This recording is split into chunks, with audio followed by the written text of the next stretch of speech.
Good morning students. आज कई दिनों के बाद हम दोबारा से अपने जो ये राकेश यादव क्लास नोट्स के जो चल रहा था, सीरीज चल रही थी, वो बहुत दिनों बाद शुरू कर रहे बेटा।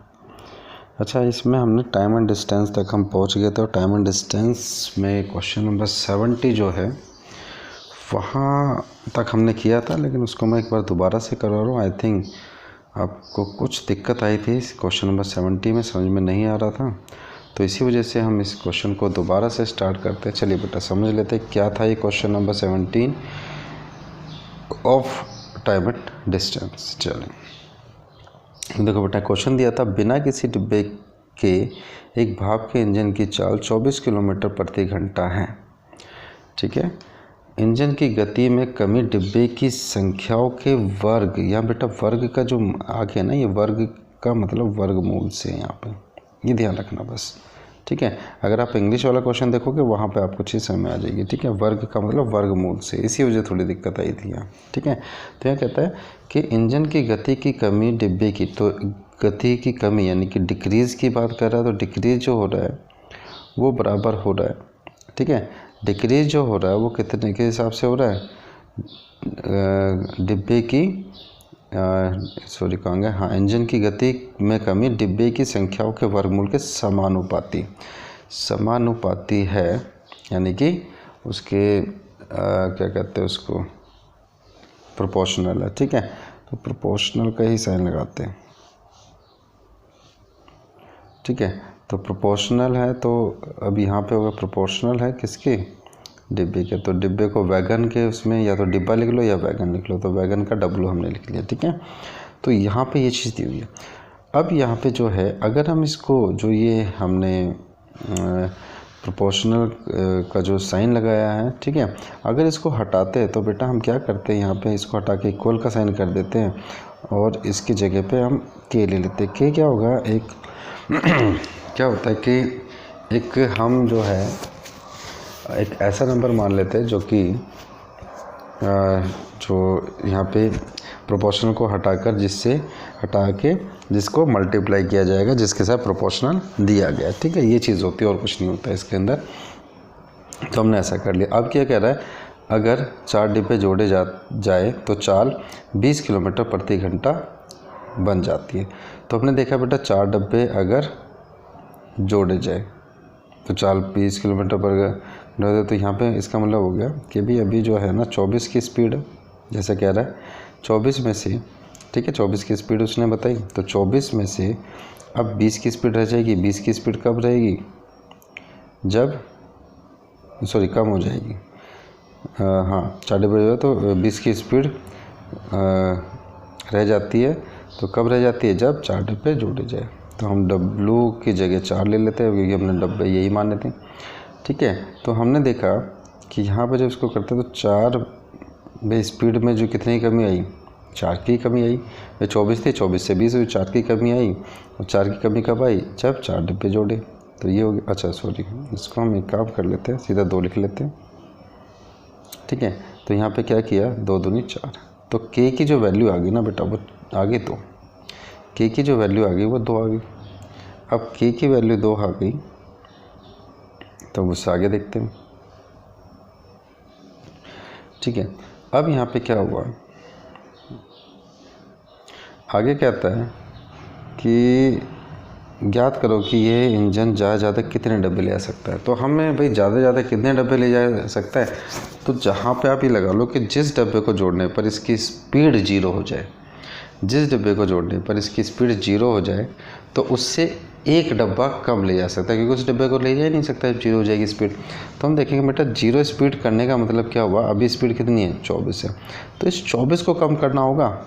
ठीक है, तो 24 को कम करना होगा, तो हमें देखना होगा कि अभी 24 की स्पीड जो कम करनी है वो किस प्रोपोर्शनल में होगी। हमें पता K की वैल्यू हमारी 2 आ गई है, तो हम यहाँ लिख देंगे। ठीक है, K की वैल्यू हमारी 2 होगी। भाई डिक्रीज़ करनी, कितनी डिक्रीज़ करनी, 24 डिक्रीज़ करनी। K की वैल्यू हमें 2 आई गई यहाँ पे, तो 2 हमने ले लिया। अब हमें वैगन को निकालना है, तो वैगन को हमने यहाँ पे इस तरीके से किया। तो देखो बेटा यहाँ पे आ गया 12। ठीक है, तो 12 का अब ये बेटा रूट में है, तो यहाँ के स्क्वायर हो जाएगा और इक्वल टू हो जाएगा डबल। तो यहाँ पे हो गया 144, ठीक है, 144 वैगन। अगर 144 वैगन करेंगे तो स्पीड जो हो जाएगी 24 किलोमीटर की कम हो जाएगी। तो 24 किलोमीटर कम हो जाएगी यानी कि जीरो की स्पीड हो जाएगी, जीरो का स्पीड कम हो जाएगी। तो 144 जो वैगन होगा वहाँ पे स्पीड जीरो हो जाएगी, यानी उससे एक डब्बा कम लेके जा सकता है। जो वो भाप का इंजन है एक डब्बा कम लेके, यानी कि 143 डब्बे ले जा सकता है। ठीक है बेटा, क्वेश्चन इस तरीके का था और कुछ नहीं था। आई थिंक थोड़ी सी दिक्कत आ रही थी क्योंकि मैंने समझाने में थोड़ा टाइम लगाया था। आई थिंक क्यों लगाया था, क्योंकि यहाँ पे जो है ना ये वर्गमूल वाली जो कंडीशन थी ना, इसको समझने में टाइम लगा था, इसी वजह से थोड़ी सी दिक्कत आई थी उसके अंदर, और कुछ नहीं था। ठीक है, क्योंकि यहाँ पे वर्ग नहीं वर्गमूल है। क्लियर? चलिए बेटा, तो अब नेक्स्ट क्वेश्चन देखते हैं।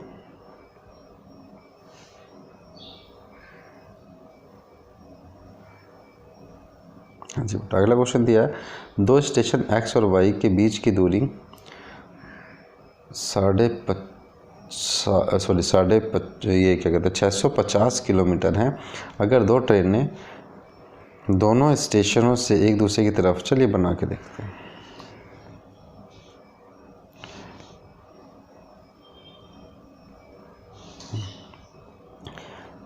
तो दो स्टेशन हम बना लेते हैं।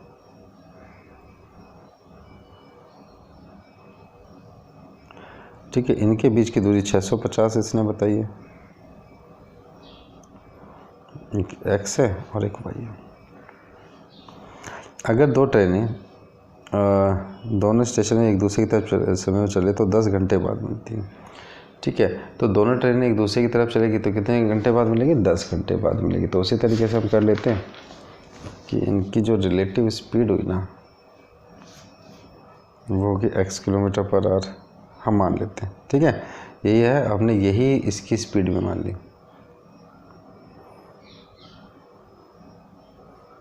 x किलोमीटर पर आवर, ये इसकी स्पीड मान लेते हैं। और यहाँ पर y किलोमीटर पर आवर, ये स्पीड मान लेते हैं। जो x और y दिया हुआ था, इनके डेस्टिनेशन पॉइंट जो दिए हुए, तो उसी को हमने स्पीड मान लिया। अब देखो यहाँ पे कहता है कि 10 घंटे बाद मिलते हैं, तो मीटिंग टाइम जो लगा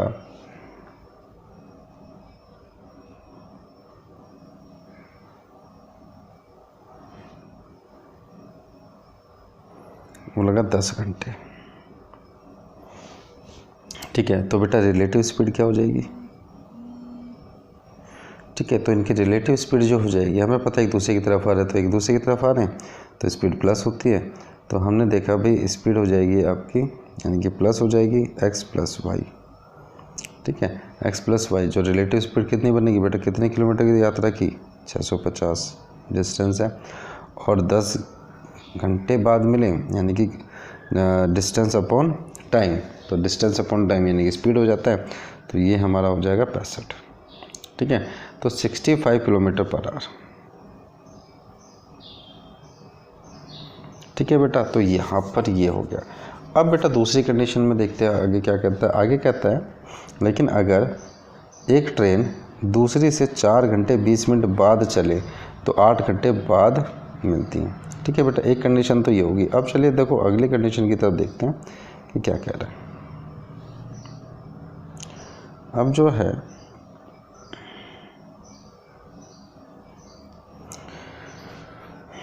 दूसरी भी इस तरीके से बना लेते कि एक यहाँ पे ये डिस्टेंस तो यही रहेगी 650, लेकिन अब जो है इसमें एक चीज़ क्या कर दी कि एक ट्रेन 4 घंटे 20 मिनट बाद चले तो 8 घंटे बाद मिलती है। अब बेटा 8 घंटे बाद मिलती है,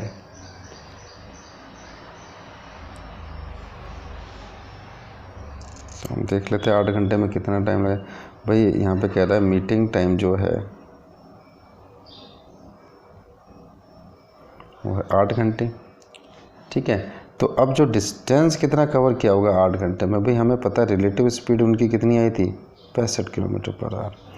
तो डिस्टेंस जो कवर किया होगा भाई 65 किलोमीटर पर आवर के हिसाब से दोनों एक साथ चल रही है, तो 8 घंटे एक साथ चले दोनों, क्योंकि एक लेट चली तो उसके बाद 8 घंटे बाद मिली, तो 8 घंटे दोनों की दोनों चली, तो 520 किलोमीटर की दूरी तय की गई होगी। अब 520 किलोमीटर की दूरी तय की गई, इसका मतलब क्या हुआ कि जब 650 में से हम 520 किलोमीटर को हटा देते तो 130 किलोमीटर बचता है। अब 130 किलोमीटर जो है ना वो दूसरी ट्रेन ने शुरू की होगी, दूरी तय की होगी, जो कि 4 घंटे 20 मिनट बाद चली।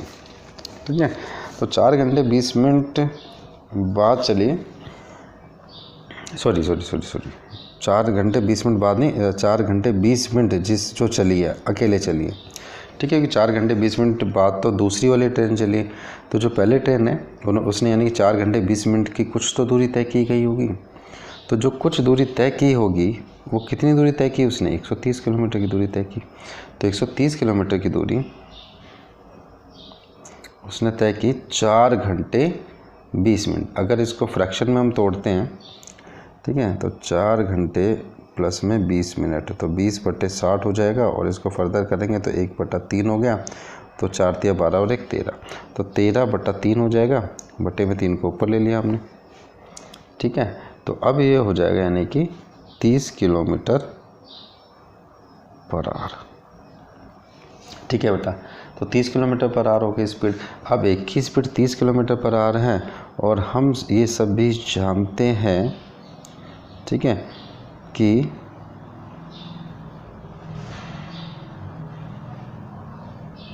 टोटल जो स्पीड है उनकी रिलेटिव स्पीड वो 65 किलोमीटर पर आवर है। तो 65 किलोमीटर पर आवर है, तो हम यहाँ देख सकते हैं कि भी 65 में से अगर हम 30 को माइनस करते हैं तो हमारा बचता है जो वो 35 बचता है। इसका मतलब क्या हुआ कि एक कोई भी थी, यानी कि एक हमने ए मानी थी ट्रेन, तो ए ट्रेन जो है जिसकी स्पीड x किलोमीटर पर आ रहा है, तो उसकी हम मान लेते हैं कि उसकी स्पीड थी 30 अभी निकली, और बी की जो हमारी निकली है वो निकली है 35, तो ये स्पीडें थी, और दोनों को जोड़ने के बाद 65 ही होता है। ठीक है, तो यहाँ पे ये पूछा था ट्रेनों की चाल ज्ञात करो, तो ट्रेनों की चाल होगी 1 की 30 और 1 की 35। क्लियर, किलोमीटर पर आवर में। चलिए बेटा नेक्स्ट क्वेश्चन देखते हैं।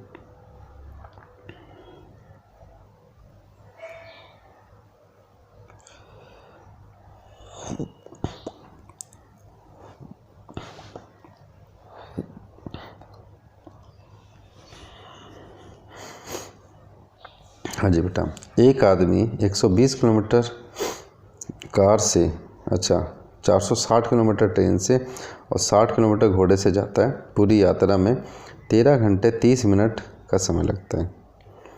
अगर ट्रेन की गति घोड़े, अच्छा हाँ जी, यहाँ से शुरू करते हैं क्वेश्चन। अगर ट्रेन की गति घोड़े की गति से 3 गुना है, ट्रेन की गति हम एक जगह ले लेते हैं, एक जगह घोड़े की गति ले लेते हैं यानी कि हॉर्स की, और एक जगह हम ले लेते हैं कार।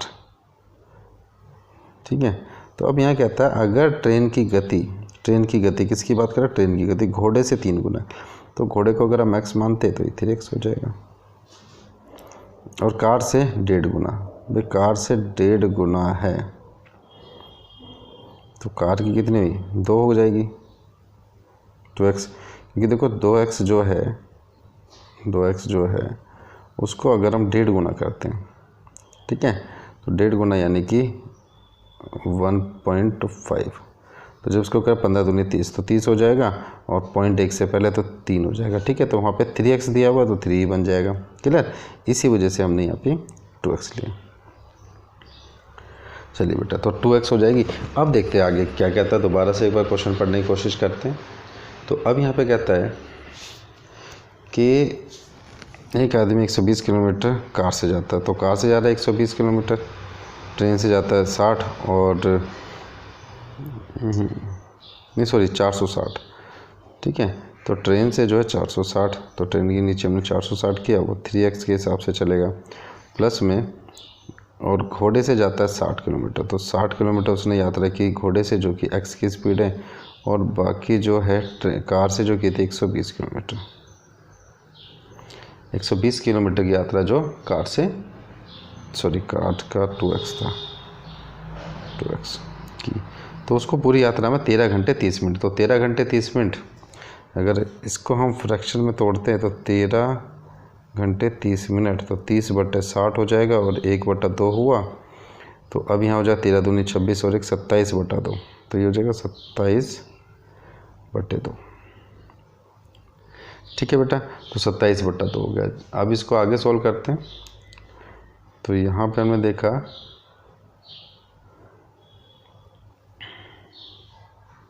अच्छा, जो कट सकता है उसको काट लेते हैं। तो इसको हमने काटा तो 3x से 3 से हमने इसको काटा तो 150 हो जाएगा ऊपर, और 2 से 120 को काटा 60 हो जाएगा। ठीक है, अब बटे में सिर्फ x आ गया तो बटे में x लिया।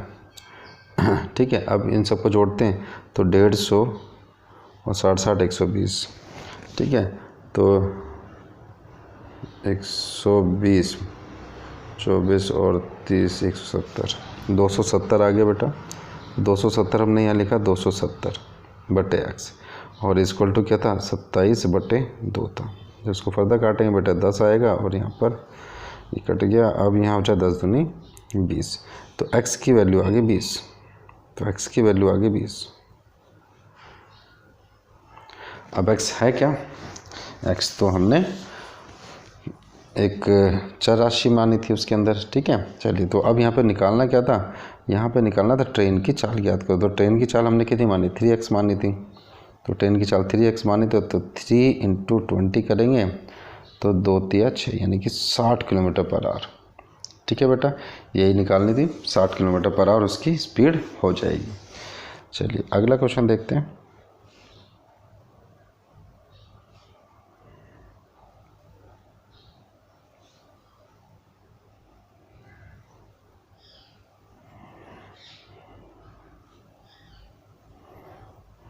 Question number 73।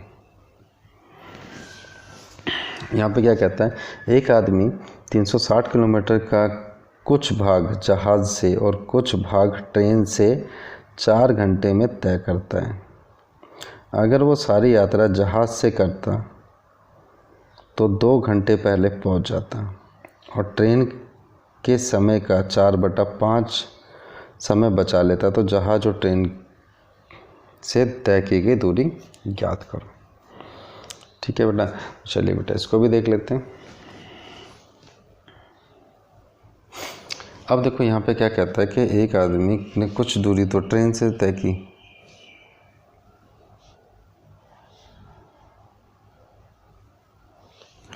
कुछ दूरी तो ट्रेन से तय की, और कुछ दूरी जो है वो एरोप्लेन से तय की।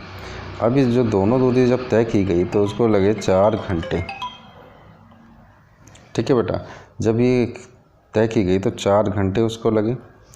अब देखते हैं बेटा क्या हुआ। अगर हम बात करते हैं, अब आगे जो क्वेश्चन में दिया गया है, अगर वो सारी यात्रा जहाज़ से करता, सारी यात्रा यानी कि जहाज़ से करता, एरोप्लेन से करता, तो कहता है कि 2 घंटे पहले पहुंच जाता, 2 घंटे पहले पहुंच जाता। इसका मतलब क्या हुआ कि अभी जो है ना 4 घंटे में पहुंचा था, 4 घंटे से 2 घंटे पहले पहुंच जाता, यानी कि सिर्फ 2 घंटे में पहुंच जाता। ठीक है, 2 घंटे में पहुंच जाता। अब क्या होगा अगर हम इसकी स्पीड की बात करें कि स्पीड क्या हो जाएगी इसकी? स्पीड ऑफ एयर, हम एयर की स्पीड कर लेते हैं। तो यहाँ पे जो दिया हुआ ना, तो एक आदमी 360 किलोमीटर, तो 360 किलोमीटर ही जाता वो एयर से, है ना। अब 2 घंटे में पहुँचता तो 1 घंटे में, भाई 2 घंटे में पहुँचता है, क्योंकि जब 2 घंटे पहले पहुँचा तो सिर्फ 2 घंटे ही लगते हैं। तो अब जो है इसकी स्पीड हो जाएगी 180 किलोमीटर पर आवर। नीचे लिख लेते हैं। ठीक है, तो स्पीड हो जाती है 180 किलोमीटर पर आवर। ठीक है बेटा, तो यहाँ तक ये बात क्लियर होगी। अब जो है आगे क्या कहता है? आगे कहता है अगर वो सारे आते हैं, हाँ, और ट्रेन का 4/5 भाग बचा लेता है। तो यानी कि 2 घंटे जल्दी पहुंचता है तो ट्रेन का 4/5 भाग बचा लेता है। तो इसका मतलब क्या हुआ? अगर हम देखें तो ट्रेन का 4/5 भाग बराबर 2 घंटे होना चाहिए, भाई उतना ही तो बचाता है। तो ट्रेन का 4/5 भाग 2 घंटे, तो ट्रेन का टोटल जो भाग होगा तो वो कितना हो जाएगा? 2.5 ये आवर्स है। ठीक है, इतना आवर्स है तो हम पर हमारा बच जाएगा 2 पॉइंट, उसको करेंगे तो 2 दूनी 4 हो गया, और यहाँ पे करने के बाद जो है क्रॉस मल्टीप्लाई करने में 5 ऊपर आ जाएगा और 2 नीचे आ जाएगा, तो 2.5 आवर्स हो जाएगा। तो ट्रेन जो है, ट्रेन ने यानी कि 2 घंटे 2.5 घंटे की यात्रा ट्रेन ने की। तो 2.5 घंटे की यात्रा अगर ट्रेन करता है तो एयर से कितने की यात्रा की उसने। तो एयर की अगर हम बात करते हैं बेटा 4 घंटे की यात्रा थी, तो 4 में से 2.5 घंटे की यात्रा तो ट्रेन से की, तो एयर से सिर्फ 1.5 घंटे की यात्रा की। ठीक है, तो 1.5 घंटे की यात्रा की। अब देखते हैं बेटा कैसे कैसे रहा कि उसने जो टोटल यात्रा की थी वो 360 की थी। अब 360 की थी तो 360 में से भाई ट्रेन से जो यात्रा की थी वो 2.5 घंटे का यात्रा की थी, और एयर से जो की थी वो 1.5 घंटे यात्रा की थी। क्लियर, तो ये हो जाएगा। तो अगर हम यहाँ देखें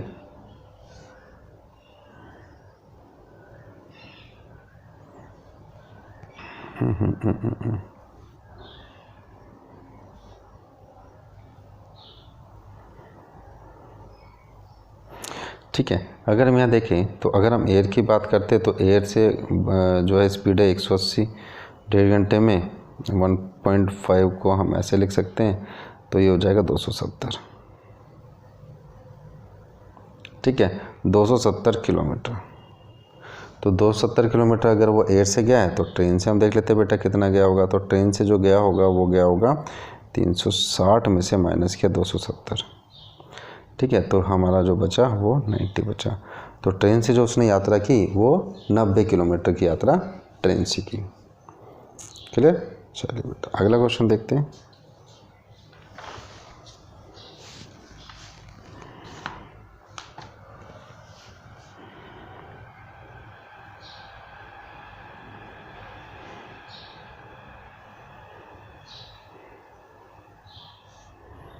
हाँ जी बेटा, यहाँ पे दिया हुआ है 2 स्थानों के बीच की दूरी 60 किलोमीटर है। ए और बी एक ही समय पर एक दूसरे की तरफ चलना शुरू करते हैं। एक ही समय एक दूसरे की तरफ चलना शुरू करते हैं, 6 घंटे बाद मिलते हैं। अगर ए अपनी 2/3 चाल से चले और बी अपनी दुगनी चाल से चले तो वे तो वे 5 घंटे बाद मिलते हैं। एक ही चाल ज्ञात कीजिए। चलिए बेटा एक ही चाल निकालनी है यहाँ पर।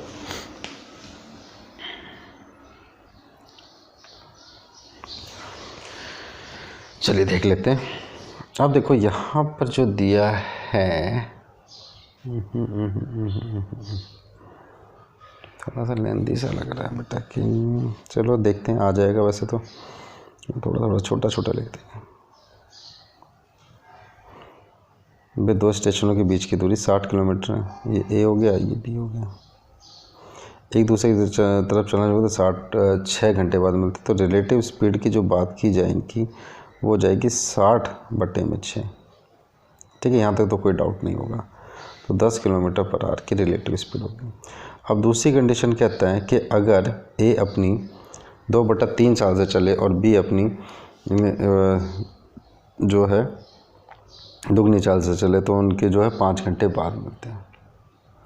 तो 5 घंटे बाद करते हैं तो बेटा रिलेटिव स्पीड फर्स्ट कंडीशन में थी 10, तो दूसरी कंडीशन में जो रिलेटिव स्पीड हुई वो जब भी 60 किलोमीटर ही जाना है। अब 5 घंटे में पहुंचते हैं तो इसका मतलब 12 किलोमीटर पर आवर। ठीक है, ये स्पीड हुई। तो चलिए बेटा इनकी इक्वेशन बनाने की कोशिश करते हैं। तो हमने देखा कि अगर इसकी स्पीड x हो जाती है और इसकी स्पीड y हो जाती है। ठीक है, तो x और y की स्पीड से अगर चलते हैं तो वो 10 किलोमीटर पर आवर की स्पीड हो जाती है। 10 किलोमीटर पर आवर की रिलेटिव स्पीड होती है दोनों की स्पीड प्लस करने पर। तो ये हमने इक्वेशन फर्स्ट मान ली। दूसरी बात कह रहा है कि अगर 2/3 वो कर ले अपनी स्पीड x। ठीक है, a जिसकी स्पीड हमने x मान ली, और b जो है अपनी दुगनी चाल से चले। तो b जो है अपनी दुगनी चाल से चले by, तो जो है रिलेटिव स्पीड कितनी आई थी 12 आई थी। तो 12 के हिसाब से जब इसको आगे सोल्व करते हैं 3 दूनी 6, 2x प्लस में 6y और 12 36, तो ये हो जाएगा 36। ठीक है, आगे क्या करते हैं 2 कॉमन ले लेते हैं। यहाँ पे 2 कॉमन लिया तो अंदर बचेगा x प्लस में 3y, और यहाँ से 2 से इसको काटेंगे तो 2 से 18 दूनी 36, तो 18 आ जाएगा। ठीक है, चलिए सॉरी अभी 36 ही लिख लेते। 36 को काटा तो 18 आ जाएगा। ठीक है बेटा, तो ये कंडीशन यहाँ पर होगी। अब देखते हैं आगे। अब क्या होगा कि इक्वेशन फर्स्ट एंड सेकंड से इक्वेशन सेकंड बन गई ये वाली, तो फर्स्ट एंड सेकंड से क्या मिलता है हमें, तो यहाँ पे दिया हुआ है x + y = 10 और दूसरा हो गया हमारा x + 3y = 18। जब इसको माइनस कर रहे होंगे तो माइनस माइनस माइनस, तो ये आपस में कैंसिल हो जाएगा और यहाँ बच जाएगा -2y = -8। तो माइनस से माइनस कैंसिल हो गया और 2 चौक 8, तो y की जो वैल्यू आ गई वो आ गई 4। तो y की वैल्यू 4 आ गई और उसी तरीके से हम किसी भी एक इक्वेशन में y की वैल्यू रख लेते हैं। पहली वाली इक्वेशन में रखते हैं तो y की वैल्यू 4 थी, तो 4 यहाँ पे हुआ तो 4 वहाँ जाएगा तो 10 में से माइनस हो जाएगा, यानी कि 6 बचेगा। तो इसका मतलब क्या होगा, x की वैल्यू कितनी आ जाएगी, 6 आ जाएगी। ठीक है बेटा, तो 6 km/h जो है ए की स्पीड हो जाएगी। एक की चाल निकालनी थी, ठीक है। चलिए बेटा, अब नेक्स्ट क्वेश्चन पे चलते हैं।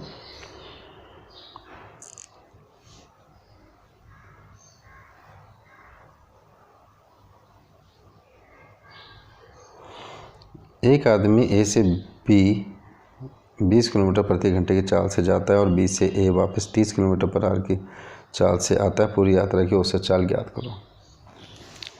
देखो बेटा, पहले एक बात देख लेते हैं, एवरेज स्पीड कैसे निकालते हैं, ये हमें पता ही है। तो एवरेज स्पीड की अगर हम बात करते हैं तो हमें पता है कि अभी टोटल डिस्टेंस हो जाता है और बटे में टोटल टाइम हो जाता है।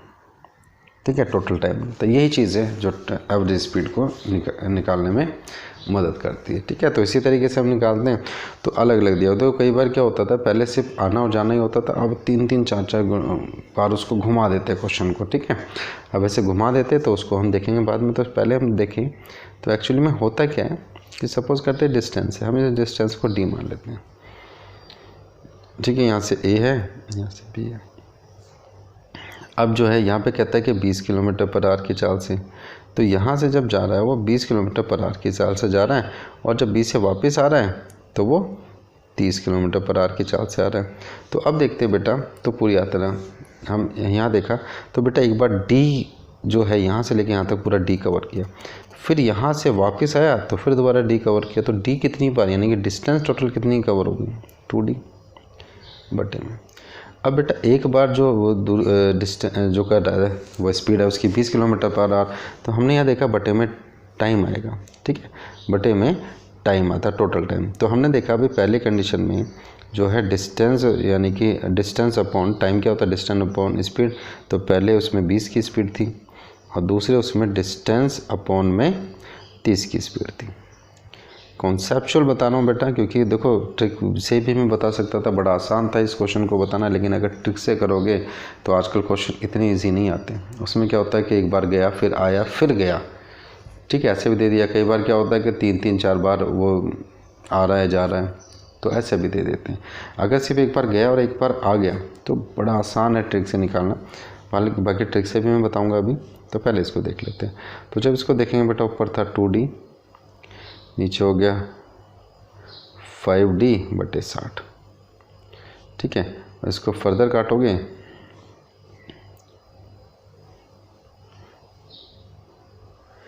तो अब जो है 60 ऊपर आ जाएगा, तो 2D/5D और इंटू 60 हो जाएगा। और इसको काटते तो 12 आया और 12 दूनी 24। तो यानी कि डिस्टेंस जो आ जाएगा ना, सॉरी डिस्टेंस कह रहा, तो जो आंसर आ जाएगा वो आ जाएगा 24 km/h। ठीक है, डी से डी कैंसिल हो गया, तो आंसर जो आ गया 24 km/h आ गया। तो ये हमारा क्या है, एवरेज स्पीड, ये हमने निकाल लेते हैं। क्लियर। अब इसका क्या है, एक दूसरा तरीका एक और है जो थोड़ा सा स्मार्ट वर्क है और कुछ नहीं। तो स्मार्ट वर्क है, उस तरीके से भी हम एक बार देख लेते हैं। ठीक है, चलिए। तो दूसरा तरीका जो है उसमें हम क्या कर सकते हैं कि भी स्पीड दी है 20 km/h, दूसरी स्पीड दी है 30 km/h, दोनों का जो है हम एलसीएम निकाल लेते हैं। 60 आ गया, तो हो गया 20 दिया 60 और 30 दूनी 60। तो जो हमारा ये है ना, ये हमें स्पीड दी हुई है, ये हमारा जो निकलता है यहाँ पे टाइम निकलता है, और नीचे वाला हमारा जो निकला ये डिस्टेंस निकला। ठीक है, तो हमें पता है डिस्टेंस अपॉन टाइम होता है, तो डिस्टेंस अपॉन टाइम होता है, तो डिस्टेंस जो है हमारा वह 120, और टाइम जो है, देखो 120 क्यों लिया मैंने, पहली बात ये भी समझते हैं। देखो डिस्टेंस में क्या कहता है कि ए से बी 20 किलोमीटर की चाल से जाता है और बी से ए 30 किलोमीटर की चाल से आता है, तो ये तो 60 की तो डिस्टेंस हो गया। अब एक बार 60 किलोमीटर गया, फिर दोबारा 60 किलोमीटर आया, तो इसीलिए हमने 120 लिया। तो 120 लिया, स्पीड क्या 3 और 2 5 की स्पीड है, तो इसको करेंगे तो बेटा कितना आ जाएगा 24 किलोमीटर पर आवर। तो हम इस तरीके से भी इसको निकाल सकते हैं। ठीक है, एक और तरीका है जो कि आप RS अग्रवाल की जो बुक है उसमें देखोगे, उसमें दिया हुआ है। ठीक है, हम उसको कर सकते हैं 2xy बटे में x + y, ये एक तरीका एक और है इस तरीके के क्वेश्चन को निकालने में। तो हम ऐसे भी कर सकते हो, तो 2 तो हमेशा रहेगा, कांस्टेंट रहेगा, और उसके बाद 30 की स्पीड है और 20 की स्पीड है, और बटे में 30 और 20 को प्लस करेंगे तो 50 आ जाएगा। तो यहाँ से भी अगर आप सोल्व करोगे तो सोल्व करने के बाद यहाँ भी 24 ही आना है। ठीक है, यहाँ से भी सोल्व करने में आपका 24 ही आना है। क्लियर, तो आप ऐसे भी निकाल सकते हो, लेकिन ये सिर्फ जो है ना, सिर्फ इसी तरह के क्वेश्चन में लगेगा आना और जाना। अगर इससे और आगे होगा तो हम बेटा जैसे हम कर रहे थे स्टार्टिंग में बिल्कुल वैसे ही कर लेंगे। चलिए नेक्स्ट क्वेश्चन देखते हैं। अब इस वाले जो है ना, ये एक आपका तरीका बहुत अच्छा तरीका है, आप इस तरीके से कर सकते हो। हर एक क्वेश्चन इस तरीके से सॉल्व हो जाएगा। पहले हमने कॉन्सेप्चुअल किया, उसके बाद एक ये ट्रिक ये वाली करी, और दूसरी ये वाली ट्रिक भी देखी हमने। लेकिन ये ट्रिक जो है ना, कुछ स्पेसिफिक क्वेश्चंस में ही लगेगी, सब में नहीं लगेगी, तो उसी में लगेगी जिसमें सिर्फ आना और जाना दिया हो। अगर वो 3 बार चक्कर लगा लेगा ना, तो ये काम नहीं आएगी। ठीक है, चलिए अगला क्वेश्चन देखते हैं।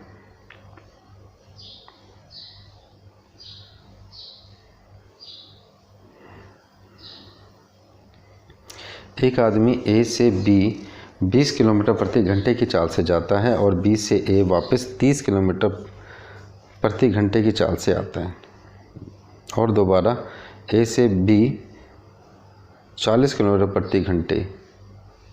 देखो बेटा, अब यहाँ पे जो है ना, आ गया ना 3 बार, यही चीज़ मैं आपको वहाँ समझाने की कोशिश कर रहा था। तो देखो यहाँ पे जो होगा ना, तो एक बार देखोगे भाई, अब अगर यहाँ से दूरी हम देखते हैं, ये दूरी हमने डी मानी, एक बार वो 20 की स्पीड से गया, फिर 30 की स्पीड से वापस आया, फिर दोबारा 40 की स्पीड से गया, ये क्वेश्चन में दिया गया।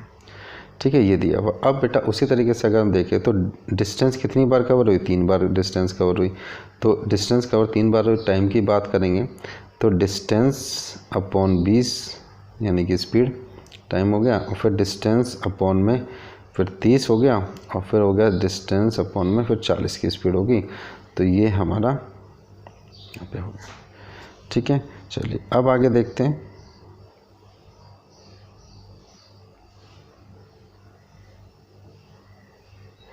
चलिए अब यहाँ पे यानी कि हो जाएगा 3D बटे में 6D प्लस में 4D प्लस में 3D हो जाएगा। ठीक है, ये सोल्व करना तो आपको आते हैं, मैं सीधा सीधा लिख रहा हूँ ये वह। अब इसको आगे फर्दर किया तो 3D बटे में, देखो यहाँ पे क्या हो गया, तो 6 और 4 10 और 3 13 बटे 120 था, तो 13D इंटू में 120 है ना। डी से डी कैंसिल हो गया, बाकी तो कुछ कैंसिल नहीं होगा, तो हमारा जो आंसर आ जाएगा वो 12 3 36 यानी कि 360 बटे 13 आ जाएगा। 360 बटे 13 किलोमीटर पर आवर, ये हुआ। एक तो तरीका ये वाला हो गया। दूसरा तरीका भी हम इसको करते हैं, इसको आप समझ लो एक बार। ठीक है, अब दूसरे तरीके पे भी आते हैं, आई थिंक दिक्कत नहीं आ रही होगी। दूसरा तरीका देख लेते हैं बेटा इसी क्वेश्चन को करने का। तो हम देखते हैं बेटा कि दूसरे तरीके में देखते हैं। एक बार स्पीड थी 20, दूसरी स्पीड थी 30 और तीसरी थी 40। अगर इन सबका एलसीएम लेते हैं तो बेटा वो आ जाता है 120। तो 6 बार में गया, 4 बार में गया, 3 बार में गया। ठीक है, तो अब जो हो गया तो अब 120 है बेटा, 120 किलोमीटर यानी कि एक बारी की दूरी। अब दूरी एक बार 20 की स्पीड से गया, फिर 30 की स्पीड से गया, फिर 40 की स्पीड गया, तो टोटल 3 बार दूरी तय कर ली, यानी कि 360 किलोमीटर की दूरी तय कर ली। 12 36, ठीक है, 360 हो गया। अब बेटा स्पीड क्या है, 6 की है, 4 की है और 3 की, तो 13। ये आंसर हो गया, ठीक है, किलोमीटर पर आवर। क्लियर? तो चलिए बेटा आज के लिए इतना ही, आज इतना ही कर लेते हैं, और इससे आगे के क्वेश्चन जो है, हालांकि इससे अगला क्वेश्चन भी जो है इसी तरीके का आसानी से हो सकता था, बट मैंने उसके जो PDF नहीं तैयार की थी, तो इसी वजह से हम सिर्फ इतने ही क्वेश्चन कर लेते, ठीक है। ज़्यादा क्वेश्चन नहीं करते, ज़्यादा बड़े बड़े क्वेश्चन हो जाते हैं, फिर टाइम भी ज़्यादा लगता है और आप भी बोर हो जाते हैं ज़्यादा लंबी वीडियो देखते हुए। तो बेटा आज इतना ही कर लेते हैं, इससे आगे जो है हम अगली क्लास में करेंगे। तो मैं कंटिन्यूसली कोशिश करूँगा बेटा इस चैप्टर को ख़त्म करने की, और फिर इससे अगला चैप्टर भी हम जल्दी ख़त्म कर रहे होंगे, ठीक है। तो चलिए बेटा आज के लिए इतना ही, ओके, बाय।